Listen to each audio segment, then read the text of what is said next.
जय श्री कृष्ण। गौरी शंकर पुत्र की जय। बुद्धदेव की जय। श्री गणेश और बुद्धदेव आप सब पर अपनी असीम कृपा बनाए रखें। व्रत की पौराणिक कथा के अनुसार एक बार भगवान शिव तथा माता पार्वती नर्मदा नदी के किनारे बैठे थे। वहां माता पार्वती ने भगवान शिव से समय व्यतीत करने के लिए चौपर खेलने को कहा। शिव चौपर खेलने के लिए तैयार हो गए, परंतु इस खेल में हार जीत का फैसला कौन करेगा, यह प्रश्न उनके समक्ष उठा। तो भगवान शिव ने कुछ तिनके एकत्रित कर उसका एक पुतला बनाकर उसकी प्राण प्रतिष्ठा कर दी और पुतले से कहा, बेटा हम चौपर खेलना चाहते हैं, परंतु हमारी हार जीत का फैसला करने वाला कोई नहीं है, इसलिए तुम बताना कि हम दोनों में से कौन हारा और कौन जीता। उसके बाद भगवान शिव और माता पार्वती का चौपर खेल शुरू हो गया। यह खेल 3 बार खेला गया और संयोग से तीनों बार माता पार्वती ही जीत गईं। खेल समाप्त होने के बाद बालक से हार जीत का फैसला करने के लिए कहा गया, तो उस बालक ने महादेव को विजय बताया। यह सुनकर माता पार्वती क्रोधित हो गईं और क्रोध में उन्होंने बालक को लंगड़ा होने और कीचड़ में पड़े रहने का श्राप दे दिया।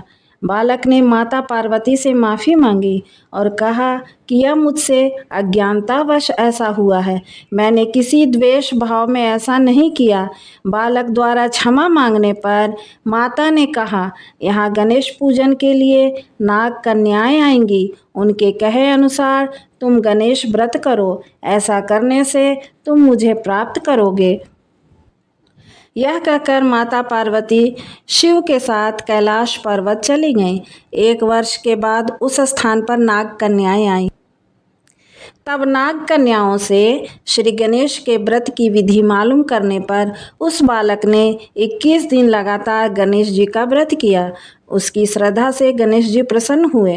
उन्होंने बालक को मनोवांछित फल मांगने के लिए कहा।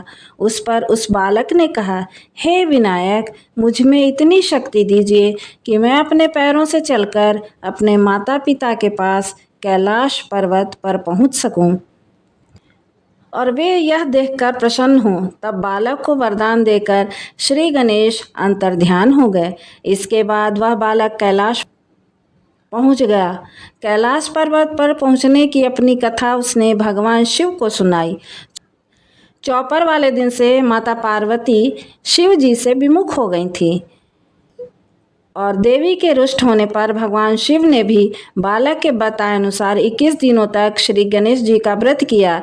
इस व्रत के प्रभाव से माता पार्वती के मन से भगवान शिव के लिए जो नाराजगी थी वह समाप्त हो गई। तब यह व्रत विधि भगवान शंकर ने माता पार्वती को बताई।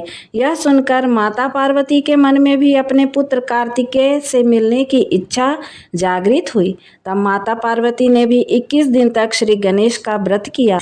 धतूरा, फूल और लड्डुओं से गणेश जी का पूजन अर्चन किए। व्रत के 21वें दिन कार्तिकेय स्वयं माता पार्वती जी से मिलने आ पहुँचे। उस दिन से यह व्रत मनोकामनाओं की पूर्ति करने वाला माना जाता है। इस व्रत को करने से मनुष्य के सारे कष्ट दूर होकर मनुष्य को स्वयं समस्त सुख सुविधाएं प्राप्त होती हैं। श्री गणेशाय नमः।